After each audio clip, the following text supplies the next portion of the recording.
to learn, don't we? After all, we've been learning for a very long time now.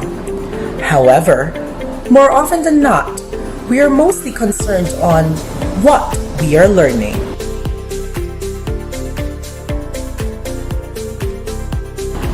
Not how we're learning. Knowing how to learn is very much important. It reduces our workload and gives better results. Interested? Well, come and finish the rest of the video. Good day, TCMayerS. My name is Sir Cris, and today we're going to talk about ways on effective learning. Step 1. Schedule your study sessions. People don't often realize that time is something you can control. You can get more of your time by simply having an effective study session. Start by scheduling your week from Mondays to Sundays, from morning to evening, even on breaks during your class periods. It will help you determine what you're going to study for, or which topic are you going to focus on. So when it's time for you to sit down and study, you haven't left out any details because you scheduled in exactly what you're going to do, which requires less brain power that you need to focus. This will allow you to have a more effective way of learning. Brain cells and energy are not used up on what you're going to do or how you're going to do it, for it has already been laid for you. Take, for example, the life of singers during concerts, preparing for their performance. They don't just leave their things to chance. Their meals, their training regimens, the things that they need to work on have been planned ahead of time. Imagine the immense amount of time, effort, and energy that people have put into planning ahead of time.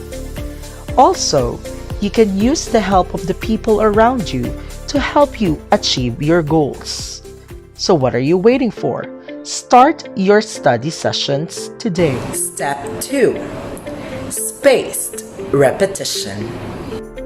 There is a hypothesis by Hermann Ebbinghaus in 1885 called Ebbinghaus forgetting curve, which means humans start losing the memory of learned knowledge over time, in a matter of days or weeks, unless the learned knowledge is reviewed time and time again. Meaning, someone can learn something new by 100% today.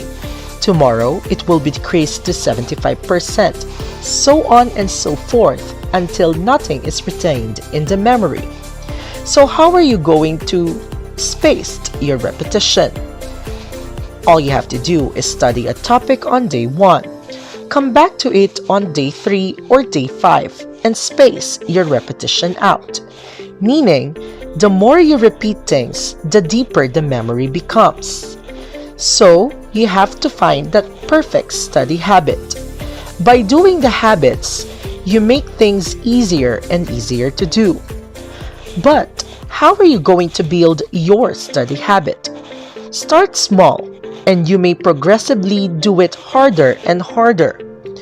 Let's say, for example, give 2 weeks to yourself and allot 10 minutes per day by studying very focused and very effective.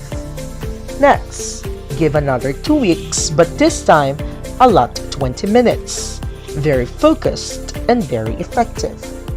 And the next thing you know, you're doing it 2 hours every single day, and you graduate your habits gradually over time. Step 3. Get to your spot. Find a productive study space. Where is the space, the place, the environment that you are most productive in? We are influenced by the kind of environment we are exposed to. The kind of learner you are in school or in your room is different to the kind of learner who is in his most comfortable space. Step 4. Cut out any kind of distraction. Remove the resistance to learn.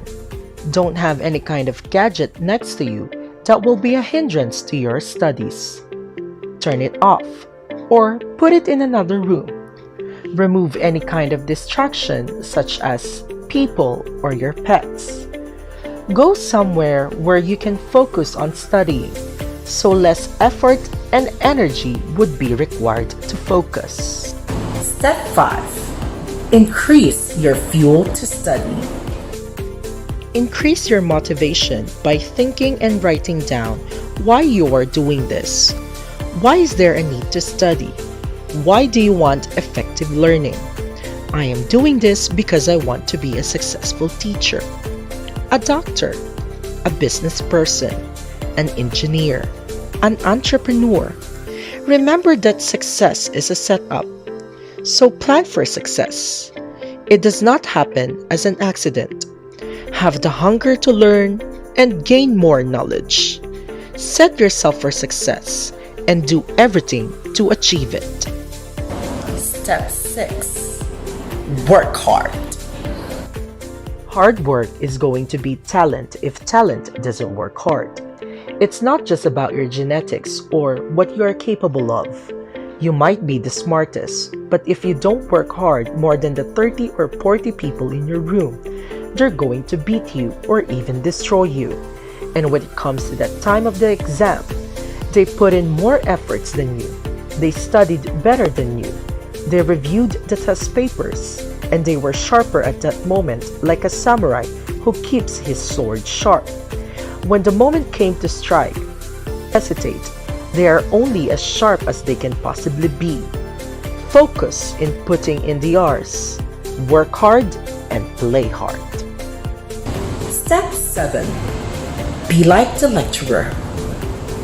Study like a lecturer. Don't study like a student or like anybody else in the classroom. Imagine how the teacher studies for the classroom. If they were the ones sitting down for the session, what are the things that they would do differently? What are the books that they would read differently? What are the researches that they would do? Get yourself into their shoes, into their mindset. That's what is going to make you 10 steps further of where you are. If you are a beginner, you're going to prepare like a beginner. But if you learn to think like a master, like a lecturer, like a person who is teaching everybody else, what level of preparation would that require? And then act in accordance with that. Step 8. Loci method. Loci method is having memories using location. If you know the location of something, or if you put something in a location, you can remember it. By using your room or your house that you live in to hold different memories in different places. Let's say, for example, you can use your bedroom to keep all the things related to sports, and your kitchen area to keep all the things that are related to common conversation. You can put labels on things, because if you look at that label, in your mind, you can see the words associated to it. When you're walking around your house has now become a study session, and you're walking inside that matrix. So even if you're simply just sitting on a sofa and you looked around, you can see your revision notes for that lesson that you found difficult. Which brings us back to spaced repetition, having that depth of processing lessons. This is very effective because there is a huge level of immersion. There is no line between studying or not studying. There is no off switch. There is just different levels of immersions. Imagine if you were living in your books and your physical environment as a representation of all the things you have learned. You're walking around in this palace of information.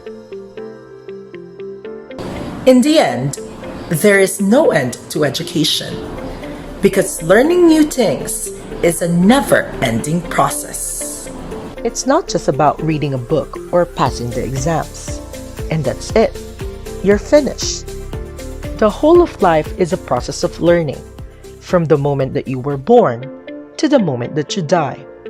So if you could apply the things here, you schedule your learning, you space out the repetition, you get to the spot, You cut out the distractions. You increase your motivation and you remove the blocks. You start with a small habit and progressively making them harder and harder. You know that hard work beats talent when talent doesn't work hard. You study like a lecturer and not as a student. You know what it is, the thing that you are looking for, the things that you need to learn. So you have to be practical about it. And you turn the environment that you are in into a wealthy place of education and information. There is no reason on why you can't achieve more or do more. Therefore, by doing all of these things, you make your studying more effective, doing twice as much of the time that you have. Hence, you make learning more effortless, easier, and more fun. Thank you for watching this video, and I hope you enjoyed and learned something new.